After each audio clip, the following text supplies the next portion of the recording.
രാജീവ്, ഇപ്പോൾ സമയം 11:23 കൊല്ലത്ത് ഈ കടുത്ത ചൂടിനെ അവഗണിച്ച് ആളുകൾ എങ്ങനെയാണ് പോളിംഗിനോട് പ്രതികരിക്കുന്നത്? ഇപ്പോഴും ബൂത്തുകളിൽ വോട്ടർമാരുടെ നീണ്ട നിരയുണ്ടോ? സ്ഥാനാർത്ഥികൾ എല്ലാവരും തന്നെ വോട്ട് ചെയ്ത് മടങ്ങിയോ?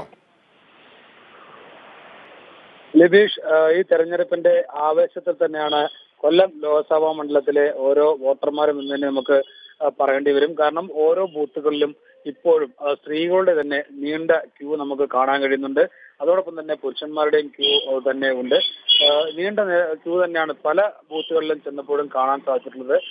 ഏതായാലും പോളിംഗിന്റെ ആവേശം, ബൂത്തിലെ വോട്ടിങ്ങിന്റെ ആവേശം ഓരോ വോട്ടർമാരും ഏറ്റെടുത്ത രീതിയിൽ തന്നെയാണ് രാവിലെ കാണപ്പെടുന്നത്. കാരണം കടുത്ത ചൂടിനെ അവഗണിച്ചാണ് ഓരോരുത്തരും പോളിംഗ് ബൂത്തിലേക്ക് എത്തിയിരിക്കുന്നത്. രാവിലെ മുതൽ തന്നെ പല കേന്ദ്രങ്ങളിലും ബൂത്തുകളിലും വോട്ടിംഗ് മെഷീൻ തകരാറ് കാണിച്ചു. പക്ഷെ അവയൊക്കെ പരിഹരിച്ച് ഇപ്പോൾ വോട്ടിംഗ് സുഗമമായി നടക്കുന്നുണ്ട് എന്നാണ് തെരഞ്ഞെടുപ്പ് കമ്മീഷൻ പറയുന്നത്. ഏതായാലും ഇപ്പോൾ മുകേഷ് ഇന്ന് രാവിലെ പ്രേമേന്ദ്രൻ കൊല്ലം ക്രിസ്തുരാജ് ഹയർ സെക്കൻഡറി സ്കൂളിലെത്തി വോട്ട് രേഖപ്പെടുത്തി. അദ്ദേഹം കുടുംബസമേതമായിരുന്നു എത്തിയത്.